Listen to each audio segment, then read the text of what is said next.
ছোট্ট একটা গাঠুরি বেঁধে বেলাল আসছে। হযরত আবু বকরের সামনে দাঁড়ায় বলে, আবু বকর বিদায় দাও, মদিনায় আর থাকবো না। কেন রে বেলাল, কি জন্য মদিনায় থাকবে না? কিসের অভাব, কিসের কষ্ট? কেউ কি তোমাকে ব্যথা দিয়েছে না তোমাকে মেরেছে? নাকি তোমার কোনো অভাব আছে? বলো, বাইতুল মাল থেকে মাসিক বেতন দিয়ে দিব। বেলাল বলে, আবু বকর রে, আমার যে অভাব, কোনদিন কি সেই অভাব পুরা করে দিতে পারবা? বলো রে বেলাল, তোমার কিসের অভাব? বলে, আবু বকর, আমি আজান দিলে নবী নামাজে আসতো। বলো, এখন আজান দিলে কি নবী নামাজে আসবে?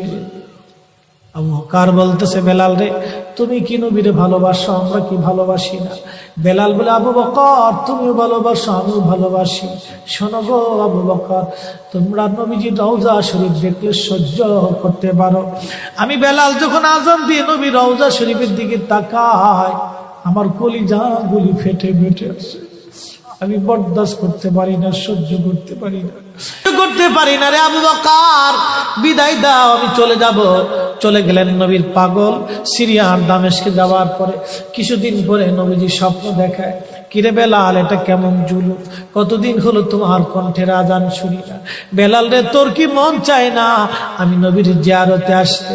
বেলাল আয়, আমি নবীর জিয়ারতে আয় রে বেলাল আয়, কতদিন হলো তোমার কণ্ঠের আজান শুনি না।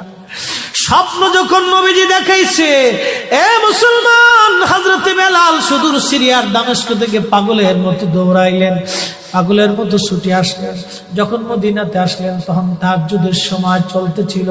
তাহাজ্জুদের সময় চলার সময় হযরত বেলাল রাদিয়াল্লাহু আনহু কাঠের জালি দিয়ে তখন রওজা শরীফ ঘিরে রাখা ছিল। ওই জালির পাশে বসে বসে, জালির সঙ্গে মাথা ঠেকাইয়া নবীর পাগল বসে বসে গুনগুন গুনগুন করে কাঁদে আর বলে, হুজুর, আপনি আসতে বলেছিলেন, গোলাম এসে হাজির হয়েছে। নবী গো, আজান দিতে বলেছেন, আমি আজান দিলে আপনি আগে নামাজ আসতেন, এখন আজান দিলে কি নবী আপনি নামাজে আসবেন? হুজুর, এখন আজান দিলে কি আপনি নবী নামাজে আসবেন? নতুন মুয়াজ্জিন আসছে আজান দেওয়ার জন্য, এসে দেখে নবীর মুয়াজ্জিন বেলাল কাঁদে। ডাক দেখে মদিনাবাসী, শুনছো, নবীর মুয়াজ্জিন ফিরে এসেছে, বেলাল আসছে, বেলাল ফিরে আসছে। এই কথা শোনার পরে সব সাহাবী ঘর থেকে বের হয়ে দৌড়ায় এসে দেখে বেলাল কাঁদে। সাহাবীরা বলে, বেলাল আজান দাও, কতদিন হলো তোমার কণ্ঠের আজান শুনি না। বেলাল আজান দাও, কতদিন হলো আজান শুনি না রে বেলাল। বেলাল বলে, সাহাবীরা রে, আমি আজান দিলে কি নবী নামাজ আসবে বলো? সালমান ফারসি রাদিয়াল্লাহু আনহু ডাক দেখে, সাহাবীরা, আমাদের কথায় বেলাল আজান দিবে না, তোমরা যাও দেখো হাসান আর হুসাইন দুইজন ঘরের মধ্যে আসেন। ইমাম হাসান হুসাইন রাদিয়াল্লাহু আনহুমা যদি বলে, তাহলে বেলাল অবশ্যই আজান দিবে। সালমান ফারসির পরামর্শে সাহাবীরা দৌড়ায় গেলেন।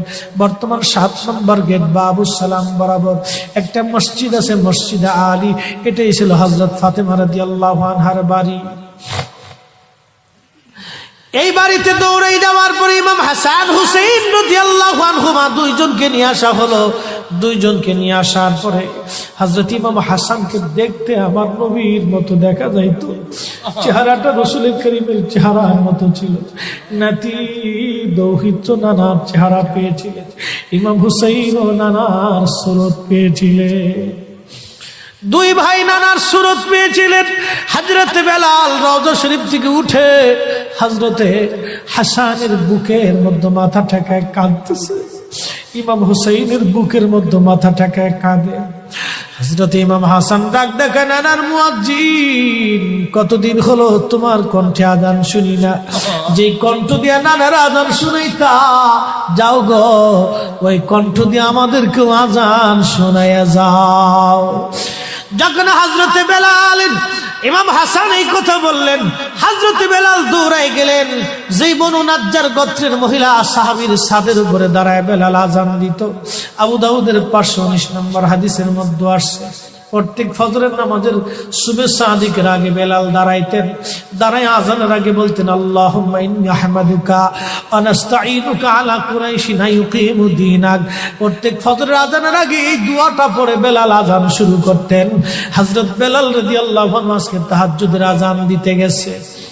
আজান দিতে যাওয়ার পরে হযরত বেলাল যখন আজান দিলেন, আল্লাহু আকবার, আল্লাহু আকবার, আজানের মধুর ধ্বনি সারা মদিনার রন্দে রন্দে ছড়িয়ে গেল। মদিনার ঘর থেকে সব সাহাবী বের হয়ে দৌড় মারছে। আবার যখন বলেন আল্লাহু আকবার, আল্লাহু আকবার, সব সাহাবী, মহিলা, বৃদ্ধ, বনিতা ঘর থেকে বের হয়ে দৌড় মারছে। যখন বলল আশহাদু আল্লা ইলাহা ইল্লাল্লাহ, মদিনার ঘর থেকে সব মহিলারা ঘর থেকে বের হয়ে দৌড় মারছে রে, আর কান্না করে নবী বুঝি ফিরে আসছে রে। আবার যখন বলেন আশহাদু আল্লা ইলাহা ইল্লাল্লাহ, তখন মদিনার মানুষ কান্না করতেছিল, গুন গুন গুন গুন করে কান্না করে। মদিনার ভিতরে আওয়াজ বের হয়ে গেল, নবী বুঝি আসছে রে, নবী বুঝি ফিরে আসছে রে, নবী বুঝি ফিরে আসছে রে, নবী বুঝি আসছে। হযরত বেলাল যখন বলেন আশহাদু আন্না মুহাম্মাদুর রাসূলুল্লাহ, মদিনার মাটিগুলি থরথর থরথর করে কেঁপে উঠছে রে। মদিনার মানুষের কান্না বেড়ে গেল। হযরত বেলাল অজ্ঞান হয়ে জমিনের মধ্যে পড়ে গেলেন, তিনি বেহুশ। নবীর আশিক বেহুশ হয়ে গেলেন। বেলালের মতো আশিক যদি আমরা হইতাম, এ দুনিয়ায় নবীর দেখা পাইতাম, এ দুনিয়ায় নবীর দেখা পাইতাম। যখন হুঁশ ফিরে আসছে, রওজা শরীফের পাশে বসে বসে বেলাল কাদের বলে, হুজুর আজান দিতে বলেছিলেন, আজান দিয়েছি। হুজুর আমি আজান দিলে আগে নামাজ আসতেন, আজকে আজান দিলাম আপনি হুজুর আসেন নাই। যে আজান দিলে নবী আসবে না, আমি বেলালে আজান আর কোনোদিন দিব না। হযরতে বেলাল কিছুদিন পরে কলিজা ফেটে নবীর বিরহ বেদনা সহ্য করতে না পেরে তিনি চলে গিয়েছিলেন পরপারে। কলিজা ফেটে, কলিজা ফেটে, কলিজা ফেটে। এইভাবে সাহাবীরা নবীকে ভালোবেসে গেছে। কত সাহাবী কতভাবে নবীকে ভালোবাসছে রে। হযরত আবু বকরের কথা বলছিলাম, আম্মা জান আয়েশা ডেকে বলে, হুজুর আপনি, আম্মা জান আয়েশার মনটা বেজার হয়ে গেল। আল্লাহর নবী ডাক দিয়ে বলতেছিলেন, আয়েশা রে মনটা তোমার বেজার কেন হয়ে গেল? আম্মা জান বললেন, হুজুর দ্বীনের জন্য আমার আব্বা জান সব সম্পদগুলি বিলীন করে দিয়েছে, ভালোবেসে আপনার সঙ্গে আমার বিবাহ শাদী দিয়েছে। ইয়া রাসূলুল্লাহ ভাবছিলাম আপনি আমার আব্বা জানের কথা বলবেন, যে আকাশের তুল্য নেক আমার আব্বা জানের আমলনামায় আছে। আল্লাহর নবী ডাক দেখো, আয়েশা রে তোমার আব্বা জানের এক রজনীর আমল যদি এক পাল্লায় দাও, আমার উম্মতের সব উম্মতের আমল যদি আর এক পাল্লায় দাও, আমার আবু বকরের এক রাত্রে আমলের ওজনের সমান হবে না। আম্মা জান বলে, হুজুর কোন রাত, কোন রাত, কোন রাত? নবীজি বললেন, আয়েশা রে সেটা হিজরতের রাত। বহুদিন আগে বলেছিলাম আবু বকর হিজরত করা লাগতে পারে। এই কথার জন্য হিজরতের রজনীতে আমি হযরত আলীকে ঘরের মধ্যে রেখে আমি যখন চলে আসলাম, হযরত আবু বকরের ঘরের দরজায় ছোট্ট করে টুকা দিয়ে বললেন, আবু বকর দরজা খোলো। সাথে সাথে দরজা খুলে গেল। জিজ্ঞেস করলাম, আবু বকর তুমি কি ঘুমাও নাই? আবু বকর ডেকে বলে, ইয়া নবী আল্লাহ বহুদিন আগে বলেছিলেন হিজরত করা লাগবে। হুজুর ওই দিন রজনী থেকে অদ্যবধি রজনীতে আমি কোনো রাত্রের জন্য বিছনায় পিঠ লাগাই নাই। আপনি নবীর অপেক্ষায় দরজার সাথে ঠেস মেরে দাঁড়ায় আমি জেগে থাকি, কখন আপনি আসবেন, কখন আপনি আসবেন, কখন আপনি আসবেন। আপনি যখন রাত্রিবেলা আসবেন আমি ঘুমাবো, আপনি ডাকবেন, কাফেররা টের পাবে, আপনাকে কষ্ট দিবে। হুজুর একটা রজনীর জন্য আমি বিছনায় পিঠ লাগাই নাই, আপনি নবীর অপেক্ষায় দাঁড়ায় রয়েছি, দাঁড়ায় আসি, দাঁড়ায় আসি, আমি ঘুমাই না। আয়েশা রে এই রজনী আল্লাহর কাছে এত ভালো লাগছে, এত ভালো। আরে সাহাবী আবু বকর নবীকে ভালোবেসে নবীর অপেক্ষায় দাঁড়ানোর জন্য, নবীর জন্য দাঁড়িয়ে থাকার জন্য, নবীর জন্য দাঁড়িয়ে থাকার জন্য আল্লাহ এত বড় প্রতিদান দিয়ে দিলেন, এত বড় বেনিফিট দিয়ে দিলেন, এত বড় বেনিফিট, এত বড় বেনিফিট, এত বড় মর্তবা, এত বড় মর্যাদা নবীর জন্য, নবীর জন্য, নবীর জন্য, নবীর জন্য, নবীর জন্য।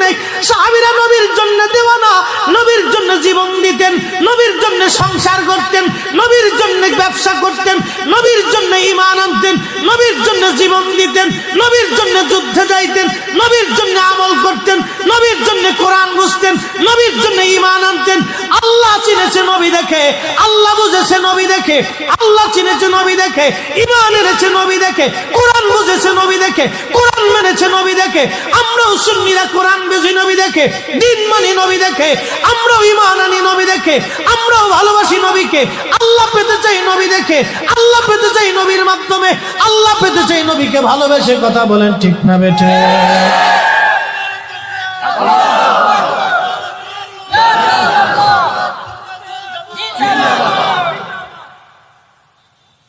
আমাদের কাজ নবী দেখে, নবী দেখে, নবী দেখে। আমরা নবী নবী করলে ওরা কে বেদাতি বেদাতি বেদাতি, আল্লাহর উপরে নবীরে উঠাই দিচ্ছে।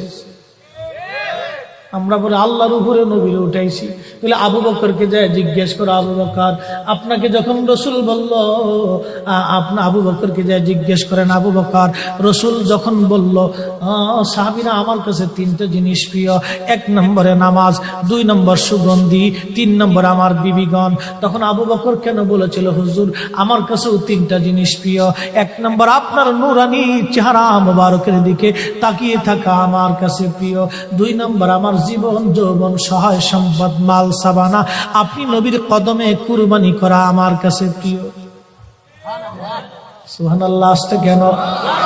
তাহলে আবু বকর কি কোরআনের আয়াত পড়ে না? ইন্না সলাতি ওয়া নুসুকি ওয়া মাহইয়ায়া ওয়া মামাতি লিল্লাহি রাব্বিল আলামিন। আমার জীবন, আমার সালাত, আমার নামাজ, আমার জিন্দেগি, আমার পুত্র, আমার সহায়, আমার সম্পদ, আমার জীবন, আমার স্ত্রী, আমার সংসার, আমার সব আল্লাহর জন্য। আবু বকর কি এই আয়াত পড়ে নাই? তাহলে আবু বকর আয়াত বাদ দিয়ে নবীর কথা কেন বলল? তাহলে আবু বকর আল্লাহর উপরে নবীর উড়াইছে। বলে দিয়ে যাও, বলে দিয়ে যাও, বলে দিয়ে যাও, কিয়ামত পর্যন্ত সময়, কিয়ামত পর্যন্ত সময়।